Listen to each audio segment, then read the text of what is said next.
Hello, in this video I will show you how to prepare a complete budget versus actual report for a given year in Excel.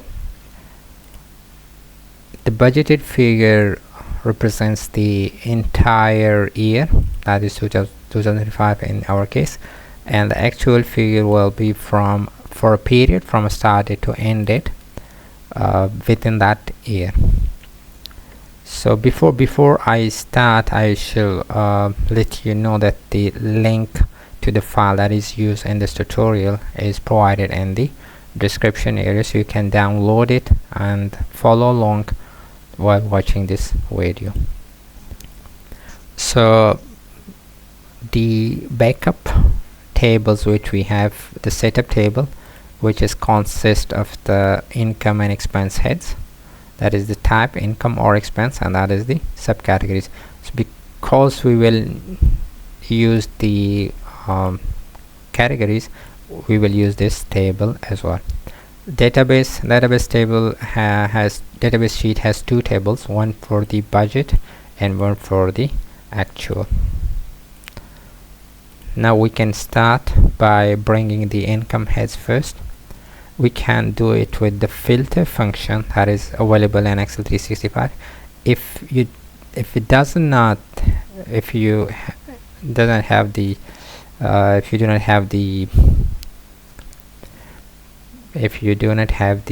Excel 365, you can simply filter manually and then copy the headings and bring it to the budget versus actual. Let's start using the filter function. So filter function, what we need to extract this column, category column, and we will now select the type column. In the type column, what we are looking for, if this is income, then bring its subheadings. Click enter. Now we have the subheading for the income, total income. Add the heading, bold it,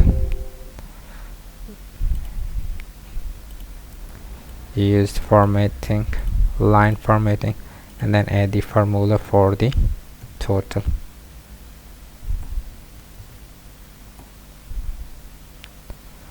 For expense, we can also do add the heading expense, bold it, and then you copy the formula. In this case, because we use a cell reference, it's automatically referencing to the expense heading and bringing all the expense heads.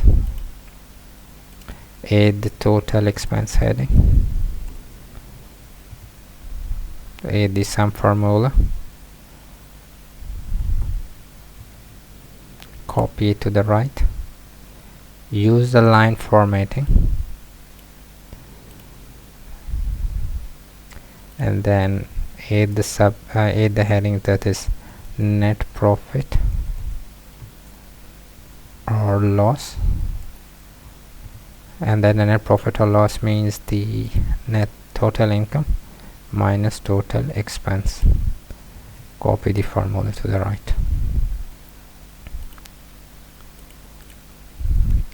Okay, now we can bring the numbers. Now the budgeted figures will come from the budget table. Sum apps, because we have two criteria, one is year and one is the category. Sum range means the amount.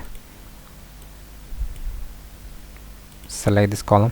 Now when you go to the top, is when you the down arrow, the black down arrow appears, you need to click. Now comma, criteria range, in this case is the category, comma, now use the criteria. The second criteria is, as we discussed earlier, that's year,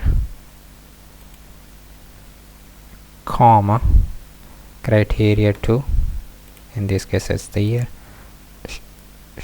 Press F4 to lock it, hit enter. Here we go, we have calculated the income side apply the number formatting,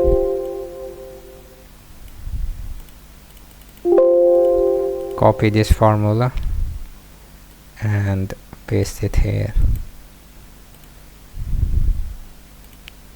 So we have calculated the budgeted side.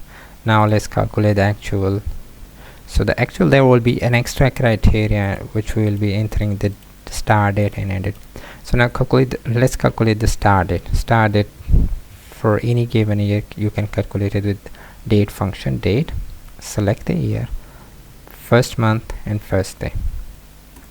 So now if this is, you're changing it to 24 because we don't have any data, and that's been clear, but the year calculation, the first day has been calculated correctly. Let's shift it to 2025. Now let's add that you are calculating at the 31st March 2025. So the actual will be from the January 1st till 31st March.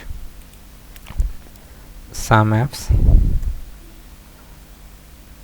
sum range.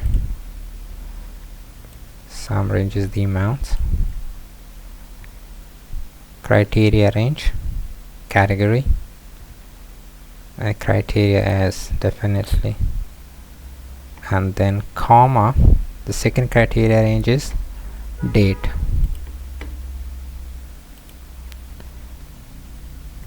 Criteria, second criteria is start date. Criteria range 3, go to the database again, select that date column, comma, and that is criteria.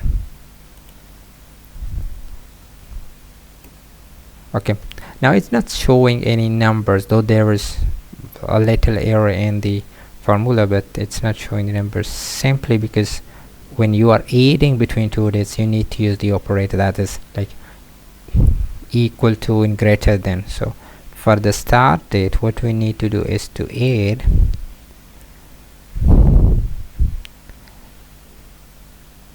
greater than, equal to, double quotes, and here use the ampersand sign. Lock it with F4, and for the end date, what we need to do, we need to use the less than equal to, double quote, less than equal to, double quote, and then ampersand sign. And for the cell F5, you need to press F4. Okay, so we are doing really well. Click the reapply the function, copy, and then just paste it here. Apply the number formatting. For variance, what we need to do is to, for income, we use actual income minus the budgeted income, and for expense, we do this by budgeted expense minus the actual expense.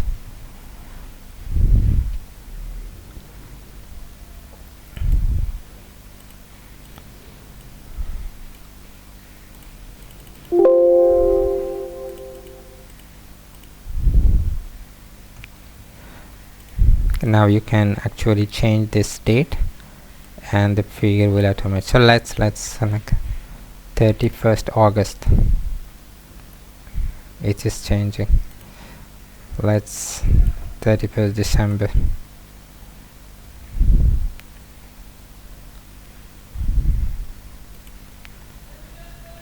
And this, there is actually this formula is not correct.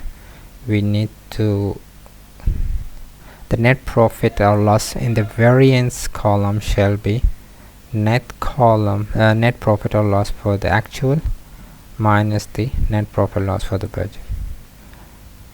So that means that there's a positive net profit or loss for the year 2025. Now this is the first